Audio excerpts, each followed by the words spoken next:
All right, good afternoon, everyone, our friends and families on Facebook and on YouTube. I want to welcome you specially to another episode on the Ask Dr. Sunday show. My name is Anu Ojo, and I want to welcome you all once again. Please, as you join us, I would like to encourage you, as I always do, so let's get this word out by sharing this video. If you're watching us on Facebook, you could share this video on your timeline by clicking on the share icon, or you could share it to groups you belong, or you can suggest this video to your friends by sending it into their inboxes. And if you're watching us on YouTube, you could share this link to your social media platforms. And if you are a first timer, you're joining us for the first time on this show, I want to welcome you. Thank you so much for joining us today. What is the Ask Dr. Sunday show? Well, this is that show on Dr. Sunday Adelaja's platform where people from every part of the world, every religion, anybody sends Dr. Sunday questions, and he's here and he gives answers to those questions. The good part about it is that every question is welcome and anyone can ask a question. So if you are joining us for the first time and you are thinking, how can I send a question to Dr. Sunday Adelaja? Well, it's very easy. As you're watching us right now, you could send the question on the comment section. So if you're watching us on YouTube or you're watching us on Facebook, you just please type letter Q on the comment section and ask your question. It's very important that you type letter Q because that is the only way that we will be able to differentiate your question from random comments. And if you would like to be anonymous and you don't want people to know you're the one asking the question, well, you can just go to sundayadelajablog.com/ask. sundayadelajablog.com/ask. You're going to see an interface there where you could send in your question and you can be anonymous. And you can be rest assured that we have a system that would gather all the questions from the blog, and I will be asking your questions on this show. Well, you're welcome as you join us once again. Please kindly help us by sharing this message, sharing this video, and let's get as many people as possible that could join us in today's program. As you can see on your screen, we are going to be answering a question at least to start the show. And the question is, did God set Adam and Eve up? Did God set Adam and Eve up? I'm sure you might have your opinions. Feel free to drop your opinions. Feel free to drop your thoughts. And feel free to ask your questions if you have them. But you know that this question was sent to Dr. Sunday, and he will be answering the question. So that means that he is here with me in the studio. And it will be great for you to share the video, invite your friends as we get Dr. Sunday to answer the question. So, Dr. Sunday, good afternoon to you. Welcome on the show. Good afternoon. Welcome, sir. Yep. You're Joseph, coat of many colors. Yes. Coat of many colors. I remember the first time you, maybe not the first time, but the first time I heard you talk about this this design of blazer, yeah, and you were asking that, do you think it was a white man that designed this for me? He said they were not thinking of me. They were not thinking about me. Yeah, and that's the truth, because I, for example, I go to the mall with Victor, and one day we decided to go and visit all the suits stores just to check for suits, and it just really more dawned on us that Dr. Sunday was saying the truth. So these guys who are designing these blazers and these suits, they are not thinking about us. We're not even in the picture At all. At all, because we went there and sincerely, all of the suits there were all black and brown. Or gray. Or gray. And then the blue suits that were there were dark blue, not bright blues. So, and I was talking with Victor, and I was like, but imagine, I never thought about this. I've been going to suit stores to buy suits and even jackets. It's all black, and I'm not even thinking about it. Yep. I didn't even think that. These guys didn't even think about us. They just did it for themselves because they're white and they need a darker shade to complement their complexion. But for us, we were not thinking, and it was just like, for me, it was an awakening that we really need to live as conscious beings and to question everything and to do things from an informed perspective and informed place. And I remember you have to be conscious. And you said, do you think I designed this myself? Yep. And it's true, because if you go out like this, what people would define you as is like you're a clown, because the clown is a clown that dresses with so much colors like this. Yep, because that is what the clowns, the idea of clowns dressing like that didn't come from Africa. It's from them too. So you have been defined. Yeah. Because why you so when you come with that, when you think like that, who put that thought in your head? They did it. You didn't put that thought in your head. So when you see me like this, I'm dressed like this, I say, that's a clown. That's a clown. That clown, that thought that you had also is a proof that you don't belong to yourself and you don't control your life. That is a proof that somebody has planted something in your head and you have agreed with it. And you didn't question it. And you didn't question it. So I am not living by those things they planted. They say it's a clown because that idea of clown is because in their society, the white man's society, they dress up clown like that because they are always living in gray, black, winter, all dull. So when they want to come alive and they want to get entertained or they want to wake up and they want to be merry and joyful and happy, they came up with, a combination of clones to really make everybody merry. So the colors, they know that colors play a role in that. And that's why they put those things on the clones so that they will be able to make them happy when they need to. But I don't need to wait for a clone. And I'm not a clone. I am a personality that they already see as black, all the time black, not just at their time when they need it. So they call it a clone because that is the way it functions for them. That is what the clones do, the way they have packaged it. But that is their thought, and that's their reality. But I don't live in their reality. I live in my own reality. I create my reality. Wow. And I think that's a big challenge for us all. We have to create our reality. For me, I think I've been working on building that consciousness, and I try to do that even with my dress sense and everything, but just that we cannot throw some of our clothes away because we bought them without thinking. So as we grow and as we get bigger, we begin to make those changes in our lives. Yeah, because those things you buy or you bought are coming from the choices. You just go to their shops. Yes. And you only have to pick from the choices that they have.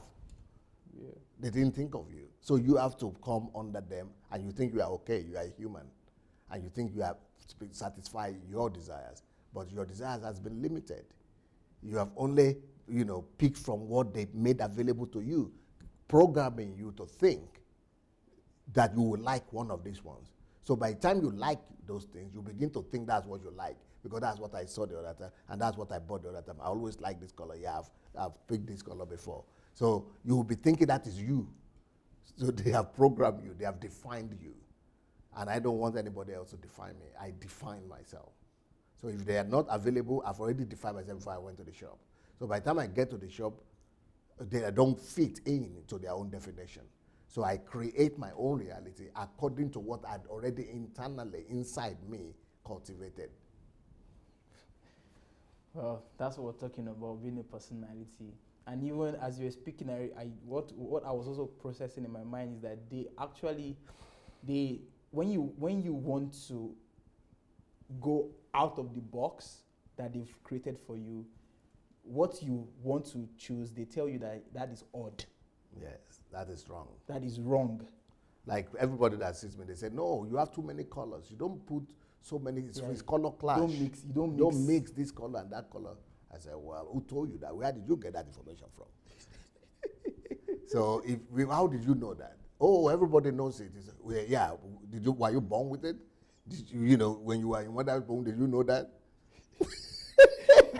And then you will say, you will say that, okay, the person that chose those colors and said this is right and this is wrong, was he a spirit? It's not a human being that chose it. Like you. Like you. So what makes you think that I cannot choose what I want to dress and the kind of color combination I want for myself? Use my own brain. My own brain. Just like that other person uses his own brain. Well,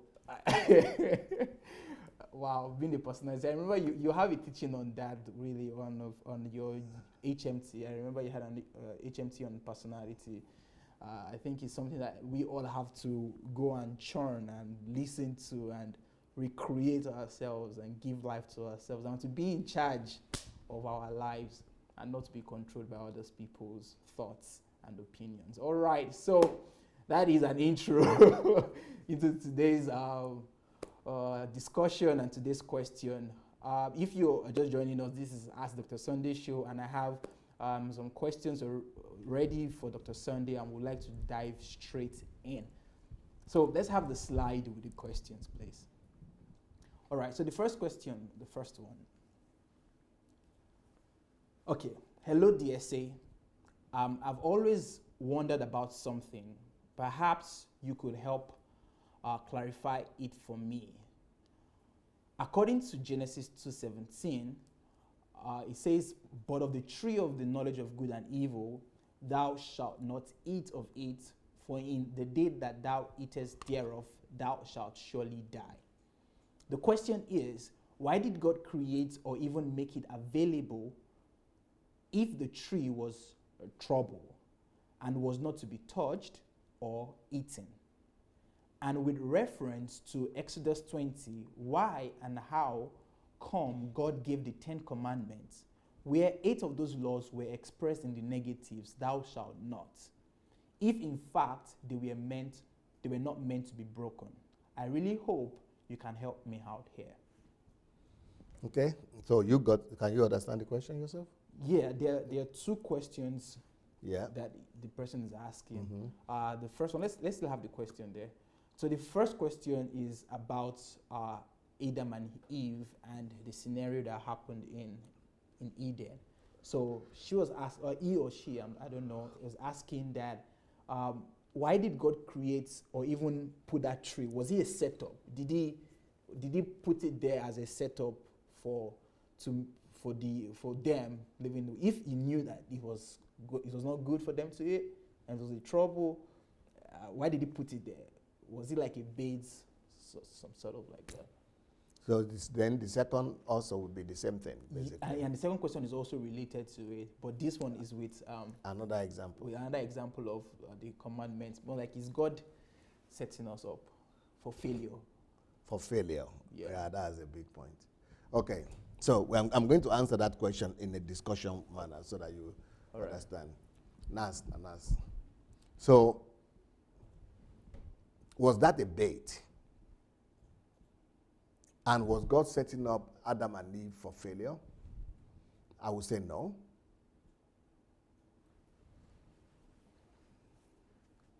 So why did God put the tree? If you are a student of science student, you will know that any system that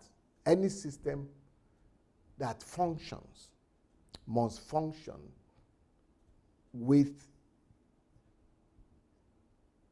some form of or some measure of restraints.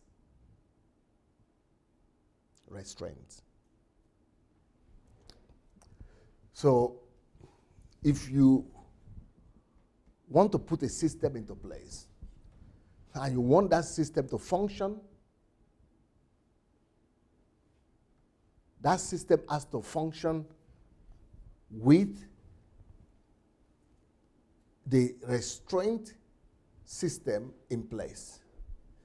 And now, according to physics, what role does restraint play in a system?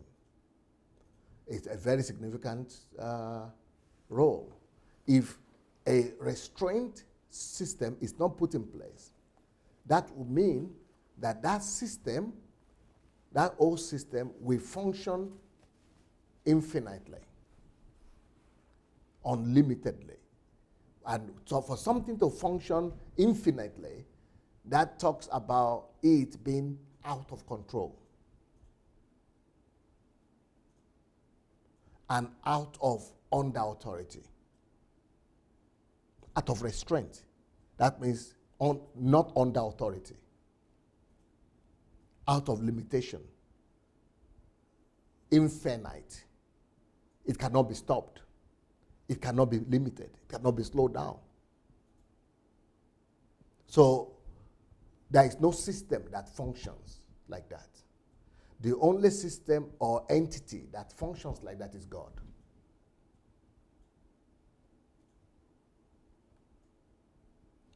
A system of control or a system of restraint is present in everything.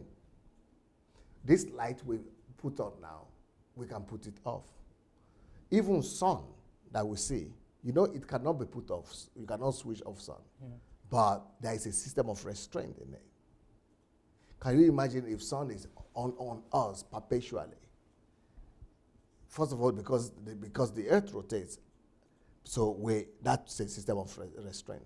The distance is a system of restraint. Otherwise, it would have just killed everybody. So many systems of restraint there.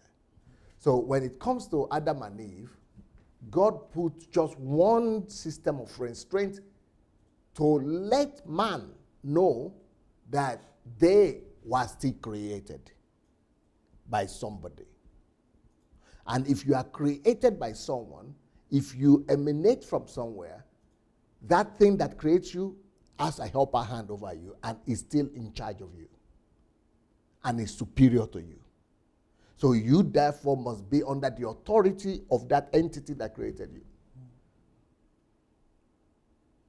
But if you don't put a system of restraint there, then you yourself, you are working against creation, the principles of creation.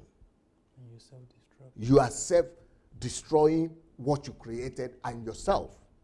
Because that thing you created without a system of restraint is going to be out of control against itself and against you. But it would now destroy the system that created it, and everything is destroyed. So if that system of restraint is not there, and it is unlimited and perpetual, infinite rotation process that is going on in that place, it will come back, not just to what has happened now that the system has been violated, and it led to the death of Adam and Eve, spiritual death of Adam and Eve, and of humanity, and all of us are suffering now. But that is because the system of restraint was violated. But if that system of restraint was not there at all, that destruction that we see that it brought to humanity and to Adam and Eve would have been the destruction of the total system of existence and of God himself. So it would not have been a local and limited destruction. It would have been a destruction of everything.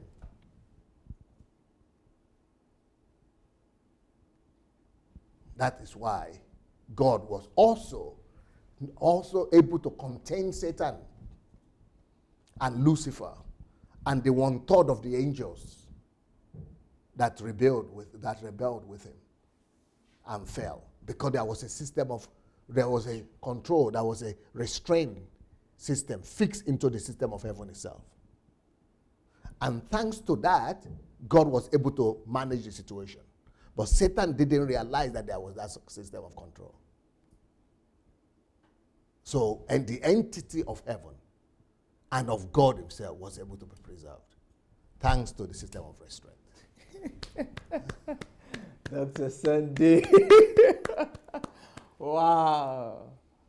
I'm processing your thoughts as a science student, because you said when you said a science student, so that gave me a line to channel your explanation, and I can explain what you just said scientifically, just using, as a medical doctor, using the system of restraint that God has put into our body. Yes, please. Has put in place. And without that system of restraint, people will just be dropping dead every day. But because of the system of restraint that God has put into our body, when you walk 48 hours, you will not feel the same way without sleeping. The system of restraint that God has put would make you feel headache. It will make you feel hungry. Tired. You make you feel tired. You almost want to faint. And what will that do? That would restore. That will bring you back to your normal functioning that He has designed in your system, that you need to sleep, so you go and sleep. You need to eat, so you eat. It will bring you back to where you're meant to function. And that makes a lot of sense, because if there was no system of restraints put for Adam and Eve, even when they started erring and going against the normal functioning that God has already established, they wouldn't even know that they are erring. Yeah. So they would destroy themselves, and then they would destroy the whole plan of God for the earth. So that makes a lot of sense. And also, as you're speaking, I was also analyzing it on physics too, with the restraint of friction. And I just imagine there is no friction. If there's no friction, then accidents is just going to be happening every second. And people will be dying. So that makes a lot of sense, because now it doesn't look like a trap. It doesn't look like a trap, but it's actually love. So when people don't understand that, they think it's a trap. Yeah, they would think, like, why did God, if God lay knew, a trap? Yeah, why did He set that trap for them? So it wasn't a trap. Wow. But it was a protection. It was a protection out of love. And a defense. A most powerful act of love. For protection and for defense. For defense. And a manifestation of love. But just the same way that fear is a restraint mechanism. True. In every man. Because if there had not been a feeling of fear that is built into us, you will jump from this ninth floor. You will just be killing yourself. You jump into the river, into the ocean. But because of fear factor that is built into you as a system of restraint, you gauge, you calculate what you can do. You develop mastery. So you know if you can swim, you develop swimming skills before you jump into that thing. So mastery. Then you want to cross over the ocean, and you cannot do it by yourself. So you develop technology to build bridges, to build boats, to build ship, to be able to do what that's thanks to fear. Wow. And that's thanks to the system of constraint. Wow. Let's go back to that question. I mean, this is amazing. It's making you to think. Yeah, it's good. You are going deeper in your thoughts. It's good. You are seeing it. It's good.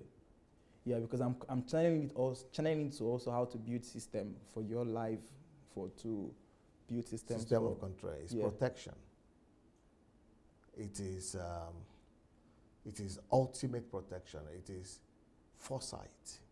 So the system of constraint that God put in the Garden of Eden, that tree of knowledge of good and bad or evil, it is a manifestation of God's ingenuity. It's a genius idea. Apart from the fact that it's a love idea, but it's a genius idea. And what is in the ingenuity of that idea is called foresight. Protecting posterity and protecting tomorrow and the future.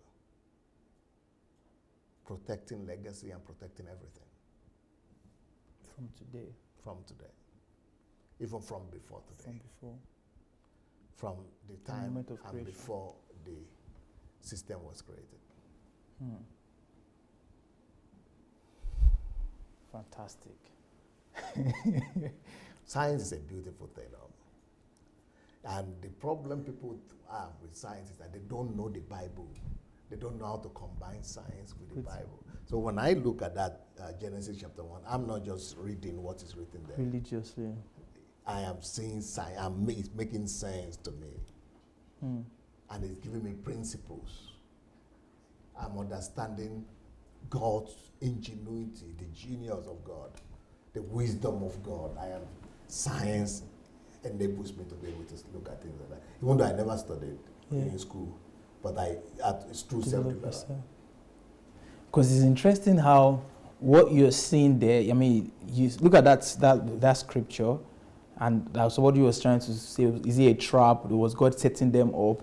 And you are seeing science. You are seeing God's ingenuity in that. You're seeing foresight. You're seeing love. You're seeing protection, like restraint, defense.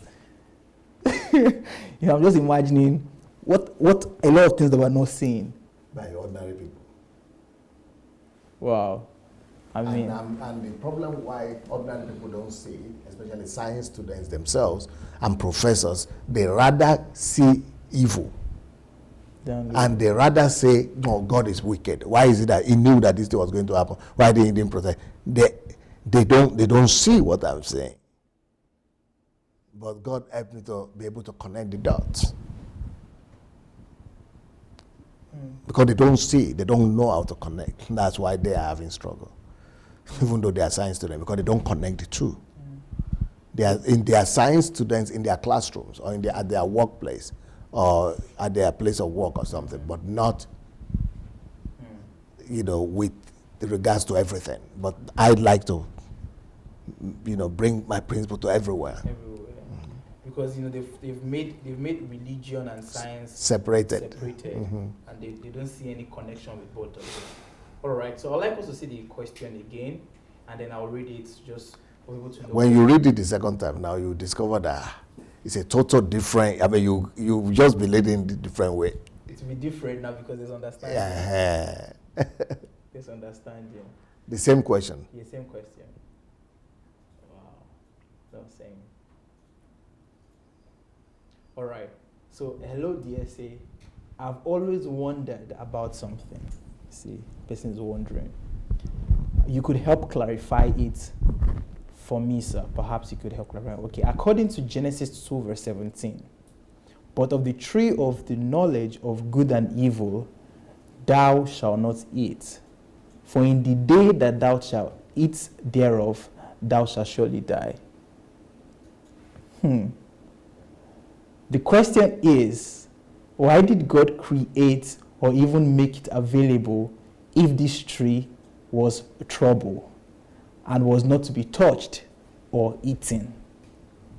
And with reference to Exodus 21 or Exodus 20, why and how come God gave the 10 commandments where 8 of those laws were expressed in the negatives, thou shalt not, if in fact they were not meant to be broken? I really hope you can help out here. Wow. Yes, I say, and also with the commandment too. So even now with that second question, I'm sure even without me, you yourself can answer. I can explain to you the commandment part. So. Is it? Yeah. Go ahead, give it a shot. Yeah, let's explain the commandment part. This is how we used to understand it. How?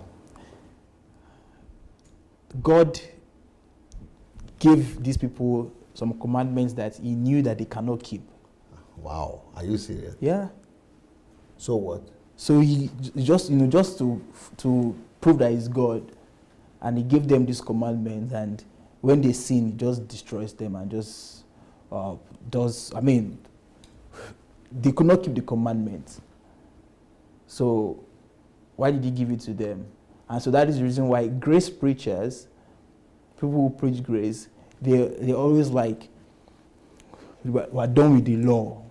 No law. And the law was not God's original intent. I think I've got to write a book on the law. Yeah. The blessings and benefits of the law. Yeah. So more like God never wanted us to live by the law. Because I've preached those kind of things before. That the law was not God's best. That it was grace. the law could not make. There is a truth in that. Yes. Yes. But then, I say the truth in it, but the line of thought is to not to see the value of the law that was given, and what you just explained. Let's start with the ingenuity of God in giving the commandments. Why did He give the commandments? Because He knows, for example, let's take the law of thou shalt not kill. Thou shalt not kill. Good. So why did God give thou shalt not kill? Because number one, He knows that if you kill another man, you just started a whole cycle and a whole cascade of self-destruction, and not just self-destruction, but you're even destroying lives. So that's a cycle of destruction. So number one, before you think about killing somebody, think about what will be going on within you, the hate you're going to be, the negative energy that's going to be in you, the time you're going to be processing how to do evil and what is happening in your whole system, just wanting to go ahead and kill the person before you even kill. So let's now say now you go ahead and you kill somebody. What have you done? You've taken life from somebody. You've caused pain. You've caused sadness. You've created a loss. Sorrow with the people who loves that person or the family. That's just from killing. Now, that's not it. You've destroyed, or you've already come against God's plan for that life. Because that person that you went to kill, you didn't send him to the earth. You're not the creator of his life. So, and he showed up on earth for a purpose. So what you did was that you truncated not just a physical life of a person, but you truncated God's eternal plan for that life. So why would you want to do that? So let's move from that. Now, for you, the killer, right? Do you know what you're going to do when you kill? That's the reason why you're going to either you be in a cell, in the prison. Apart from the prison, the physical prison, you're going to be in inner prison of guilt, of pain, of sorrow. That why did I do this? So look at the whole catastrophe that you are creating for yourself, and it just tells you, I don't want you to go through all of this. It is because of you that I'm creating this system of restraints. Don't kill, because I know that if you kill, all of these things I just explained, and even more that I missed out, will occur. So don't. I love you. It is to preserve you. It is for you, not for me. It is to make sure that you function well here on this earth, and not me. So that, just with that understanding that you shared right now, is that so it is God's. I like the what you use. It is God's ingenuity, and it is like the top expression of God's love by setting up a system of restraint, and even the commandment, because God loves. It is love that made Him give out this commandment.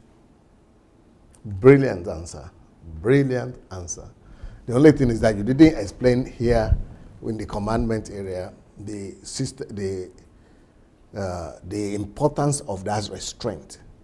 That these commandments, they are also restraint. Because the brother who is asking this question said, there are 10 commandments, and only 3 of them says, thou shalt not. That is much more emphatic and much more threatening. And that is the purpose. The fear. For you to know that thou shalt not, there will be consequences. And it's not going to be pretty. Thou shalt not. That means God feels strongly about it. So why does God use thou shalt not? Kill is one. Then there are still 2 more, right? Yeah. Okay, so thou shalt not. Those 3, they are so important. So let's take killing, for example. When the reason God use thou shalt not is that phrase itself is a restraint mechanism. It's a restraint mechanism so that you will control yourself and restrain yourself. Because when you kill, God said, thou shalt not kill, because there are going to be consequences beyond what you can control. The consequences will go beyond the people who love that person and who will suffer.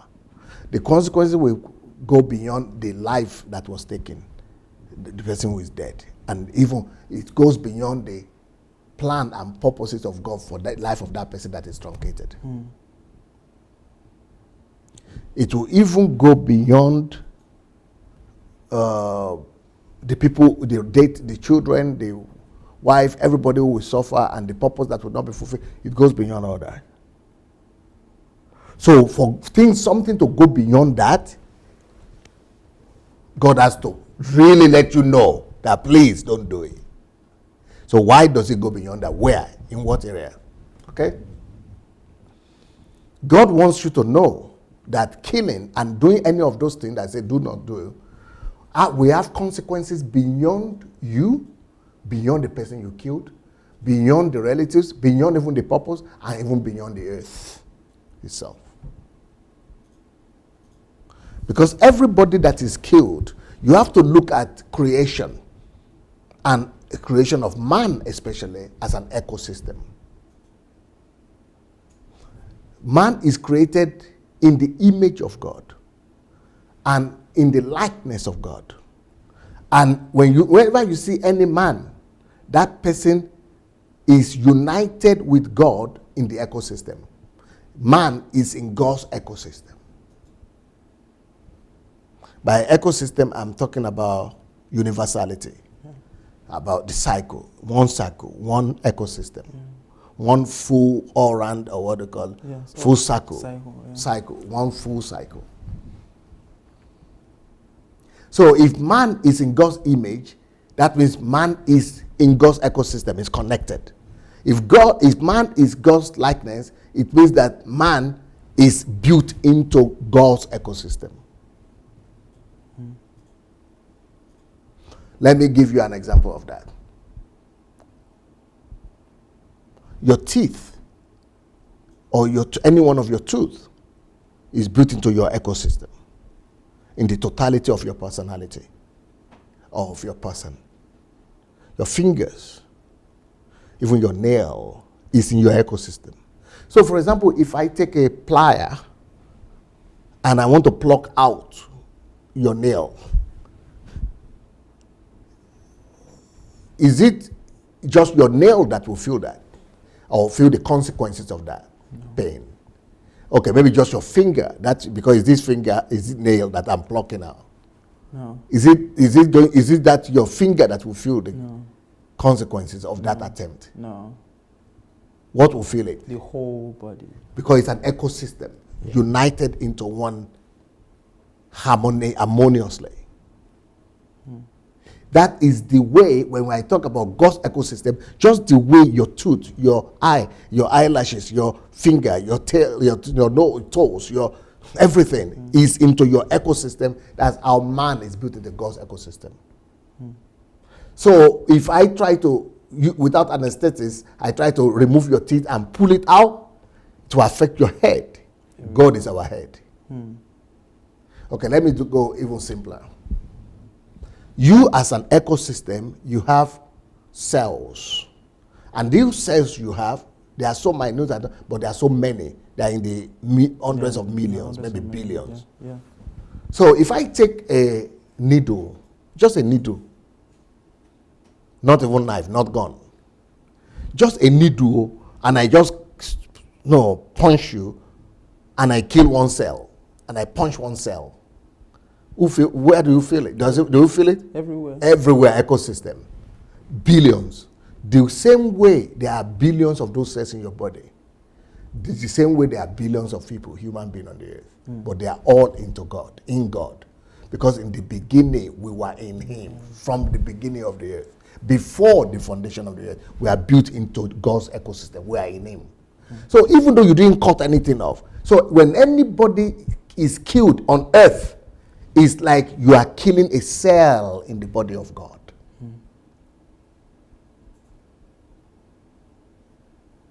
So the consequence of what you have done is affecting God himself.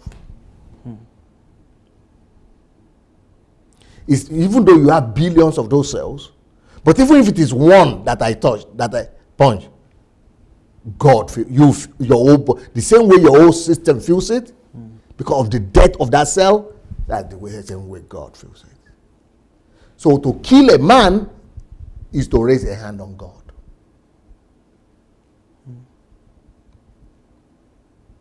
Is to destroy yourself because you are in that same ecosystem. So, for example, you say, no, I just use this my hand to punch, to puncture this hand. I will not feel it. It's just this hand I'm puncturing with the nail. But when you kill that cell there, this is your hand that just killed it, you just killed yourself. So the man goes ahead to destroy himself, to kill himself, and is killing the whole ecosystem of God. That's why there's no way that there will be no consequences. So God said, please don't. This one, don't even think of doing it. Because you are now going deep into God's heart, into God's ecosystem. Every one of us is built into God. Wow. Oh, wow. Just like the cell. The cell system that is built into us in billions is a picture of the way we are built into God. Wow. In the billions of us as well. Wow. Wow. Wow. I don't know if you get it. Yes, I get it. I get it very well. Very comprehensive. But it's comprehensive, but it's something that needs to be... It's clear enough. Yeah, but clear. Because the Bible, we read these things because the Bible says that we're in Him from the foundation of the world. And we read all those things that we're in Christ. But no connection. But we're not able to connect all those dots. And I mean, and even the fact that it says thou shalt not kill, and it's not saying thou shalt not kill a Christian or thou shalt not kill a Muslim. There's no separation. It's thou shalt not kill man generally. In totality. In totality. I mean, great stuff. I think this kind of video is what listening to over and over and over and over and over and over. Make you think by force. And makes you think by force, and you do your you do your research and also come up with your brain will come alive. Yeah, definitely. I don't know if the viewers are also feeling what I'm feeling here, but well, that's what you get when you're with Dr. Sunday Adelaja. It makes your brain work. It makes you think. It just pushes you to become alive, even if you're sleeping. You wake up. You wake up, and you'll be on the edge. You'll be like, what am I hearing? What am I hearing? Because it just be like Jesus when he was teaching and said, and people were saying, these are hard sayings. How can we get it? That's what you feel. Well, and I want to give thanks to the person who asked this question, because like Sunday will say, if you don't ask, you're not going to receive. That Jesus said about not baby. But you say, yeah, you're cutting Jesus though. That if you don't ask, you wouldn't receive. And I want to thank the person who asked this question, because we might never have had the opportunity to even get such an answer like this for a question like this. So thank you so much. And I want to announce to our viewers, please kindly share this video. If you've not shared the video, I want to believe that maybe one person or two would benefit from the answers that was just shared. And if you would like to call into the studio, you can. Please just write to us at Facebook Messenger. Go to Facebook Messenger and search for Move Agents on Facebook Messenger. You go search for us and write to us that you would like to call into the studio, and we'll definitely love to hear your opinion, your thoughts, and what you have to say about it. All right? Good. So I think we still have time to answer the next question. Let's see what that question is. The second question. All right. Now. Is this the second question? Yeah. Yes. Okay. No. No. No. The I know he knows. I saw. I know he knows. Okay. Yeah. It's just. Yeah. I know he knows. Okay. Good. I know he knows. That's his God. I know God knows, or he knows the end from the beginning. So he is already aware of all transgressions and indiscretions. And I believe he also knows about the betrayal of Jesus by Judas, and his denial by Peter, and the facts of life concerning David and Solomon and King Saul, even before these things happened. How could you be wrong and right at the same time when you are somewhat pre-programmed or predestined to meet with purpose or act on some matters somehow? Okay. So this is a continuation. Same of the line question. of thought. Yeah. So I hope you can clarify the question. Did you get it? Or you don't? If you don't, I quite get it, but okay. this person is talking about... It's the same person? Yeah, the same person, yeah. Okay. It's a question that I've also tried asking about predestination and what's the word? Are we living by choice or are we predestined? Free will or predestination? Yeah, free will and predestination. How does it play? If God is all knowing, if God is all knowing and He knows about what will happen to Jesus and Peter and everything, so where does man's free will come to play? Okay. First of all, you have to connect this question to the previous question. Yes. And it is clear it's coming from the same person. Okay.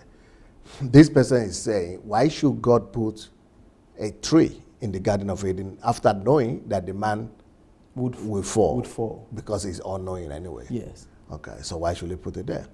Or why should He even give the commandments and even say, do not do this? When He knows that He knows that man has the tendency will probably break it. Okay. And then the same thing with Peter. Is it? Yeah, with Judas Peter, especially. Peter, David, Saul, that God set them up. That's basically what this person is trying to say. Okay. So first of all, you've got to start by connecting all these questions to the first part of the questions that we have already answered, which means there is a need for restraint, for a system to be maintained. For life on the earth to be maintained, there was need for restraint. Yes. For the system that God thought of creating man, the creation of man, who will function on earth as a model of the kingdom of God, there must be a restraint, a system of restraint. And that was why that tree was there. Okay. What does the system of restraint do? Restraint, like commandments, and like in this case, only comes to unveil, display, and reveal hidden things in the system. So, for example, this situation with Judas, why is it that it's not everybody that committed that sin? He had 12 disciples. Why is it that just Judas had that thought? Because today is one of the things that restraints do, systems of restraint. They unveil the part of you that you didn't even know was there. They provoke, or they, so it's also a feedback mechanism or a detective measure for the creator of the system to see the hidden things, not just because he didn't know it, he's all knowing, but when those hidden things come out, you yourself will know who you are. That's one of the things that laws do for us, to us. And that's why God said, do not judge. Because laws will bring out from you the things that you didn't even know was there. So when somebody is committing something, because he is in that place, that something, because you will argue. And with the situation with Peter, it's exactly like that. When he said, I will never deny you. And Jesus said, you will. But he said, I will never do it. But eventually, when he denied Jesus, it brought him to a state of repentance because it opened his eyes to the fallibility of his nature and to his own, because God could tell you that you will do this, you will argue with God even. And Peter argued with God. Even when Jesus was sitting down there with Judas, if he had told Judas directly, it is you, he would have argued because the temptation has not come. They had not given him the money. And they didn't know, sometimes we say never because we don't know the amount of temptation we're going to, the situation we're going to fall into. So in that case, law is good. System of restraint is good because it's not just making God know, because God already knew. But it's helping me to know that I am not as good as I thought. It's helping me deal with my pride, with my ego, with my assurance and assumedness, with my arrogance. And also is bringing me to a place of brokenness and repentance, just like it brought Paul to the place of brokenness. Making me to again acknowledge the superior system upon which I actually depended, even to be holy, even to be right. But because I thought I would never do that, I was not depending on that system. But my weakness and my failure has helped me to see myself and therefore acknowledge my need for my master. That's why Peter wept and repented. And that's why even Judas repented and went and threw the thing away and committed suicide. That's an act of massive repentance. So they had second chance. Because, so to somebody who say, why did it even have to happen in the first place? Didn't God know that it would happen? God knew, but he didn't know. It's not about God. It's about him. It's to help him to see that he was not at the place where I thought he was. He was not as good as he thought he was. And deal with that self-assumption, the arrogance, the pomposity, the self centeredness that he had. So that's why every situation, even David that you mentioned, he came to the point where, so that restraint, the restraint of the law helped him to see his wretchedness and to come to a place of acknowledgement and the place of grace. Same with Saul, same with all of them. So now that you have humbled yourself, grace becomes available to you. So you are now open to a larger possibility, infinite ability of God and possibility of God, rather than your own limited one that you never even knew you are limited in. I don't know, it's too complex, eh? No, I'm oh, you are following. I'm following You're able you. to grasp I'm following you because I'm processing it with my understanding of grace and law, and how the in Galatians how.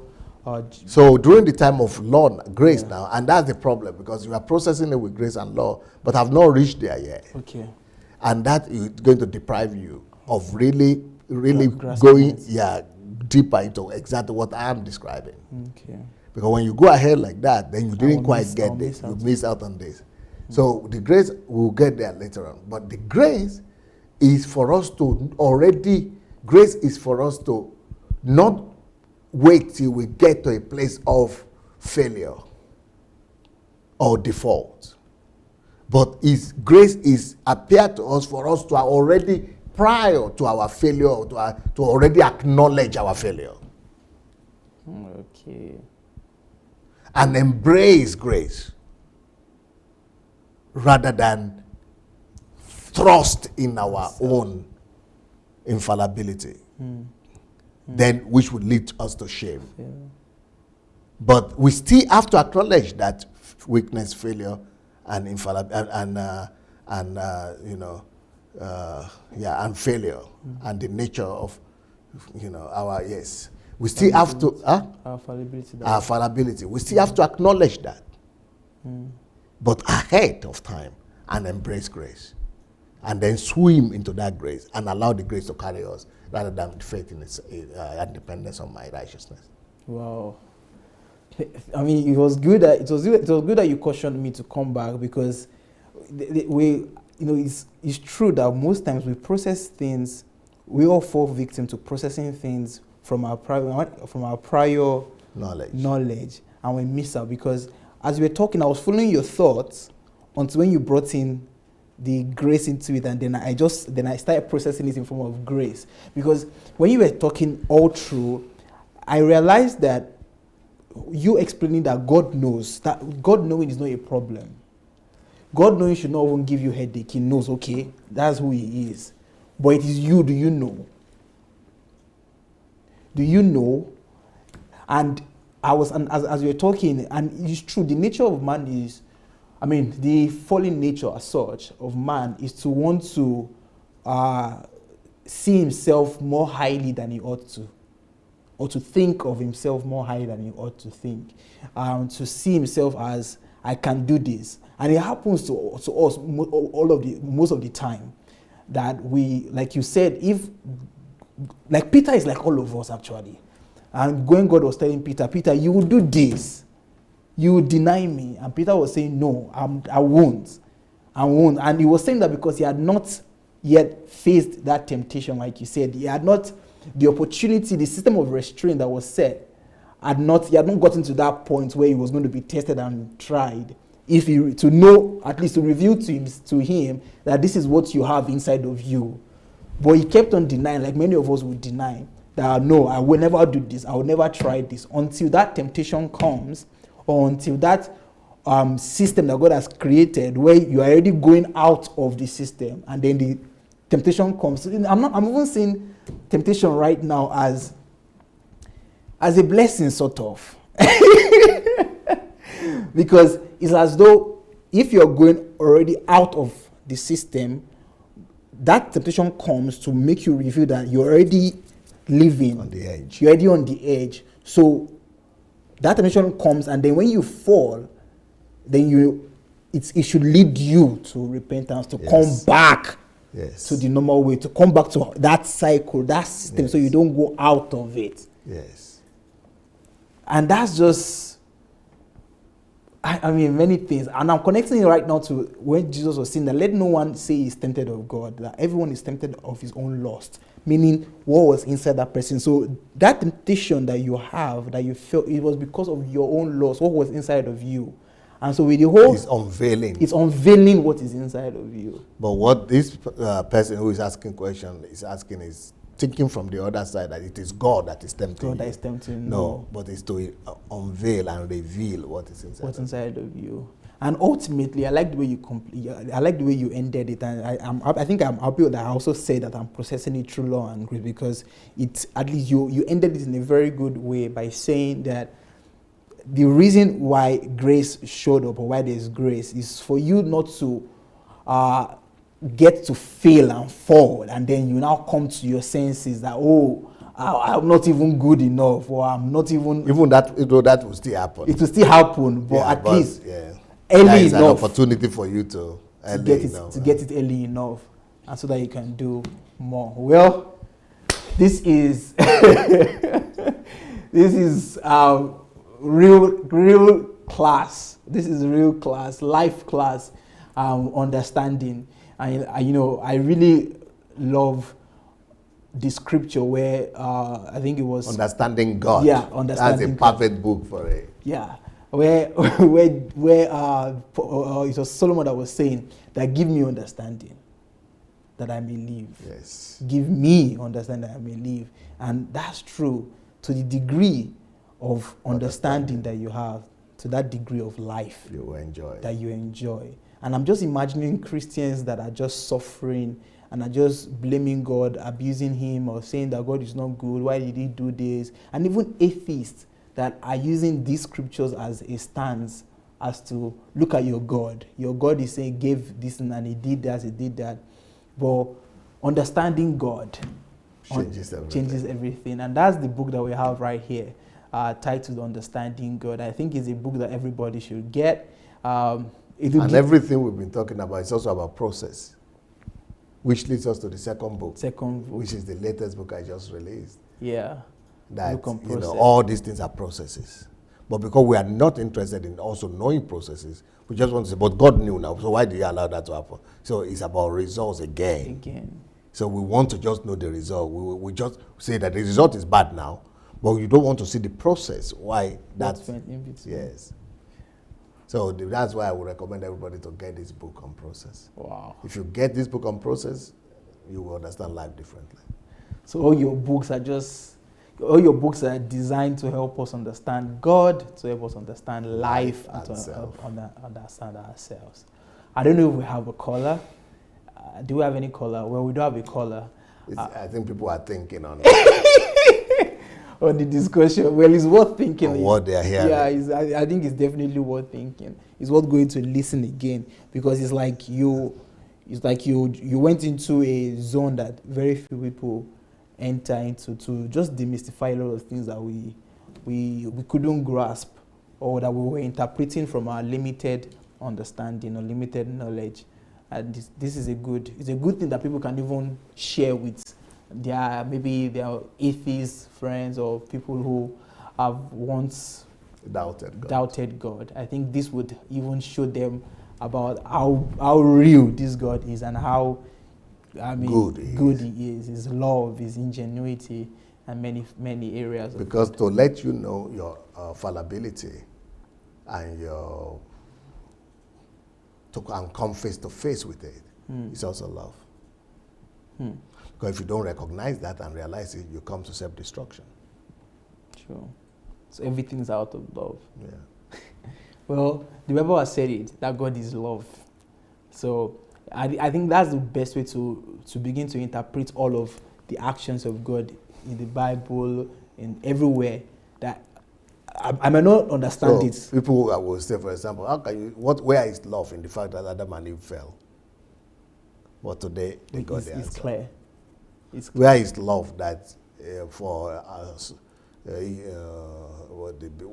Judas? Where is love there? Where is the love of God when David committed what he did? Where is the love of God, all these things?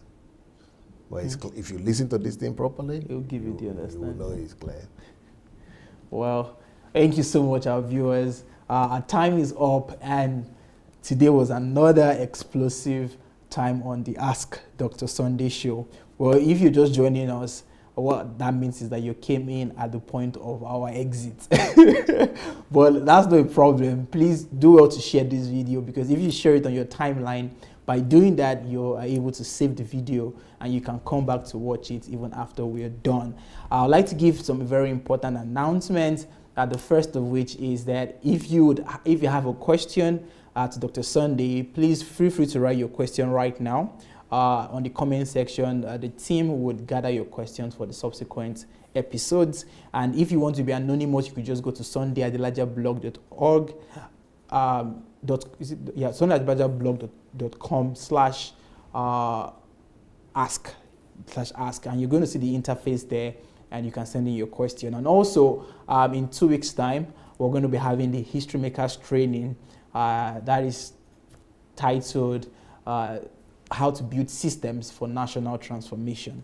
And if you have the ability to travel to Ukraine and you don't need a visa, meaning you have an EU passport, you could register by going to sundayadelajablog.com/HMT.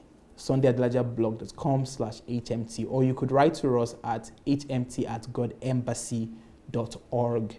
hmt@godembassy.org. So it's from the 8th to the 12th of April. And as you can see, the books that we have, Understanding God, and then the latest release by Dr. Sunday, which is titled Process, is as important as the result, or as results. You could also get that book on Amazon Kindle Unlimited for free, or you could order for the book on Amazon or on Okada Books, or you could write to the office here to get the books in bulk by writing to us at dsasbooks@gmail.com. dsasbooks@gmail.com. So thank you for being with us on this episode. It was great. And okay, yeah, I can see the WhatsApp. If you would like to receive WhatsApp messages from us, you just write to us on our WhatsApp number. That's +380 98 3838, as you can see on the screen. All right, so thank you for being with us. From me, I'll be saying bye. See you in the next episode on the Ask Dr. Sunday show. My name is Anu Ojo. Thank you. Thank you so much, everybody. Peace.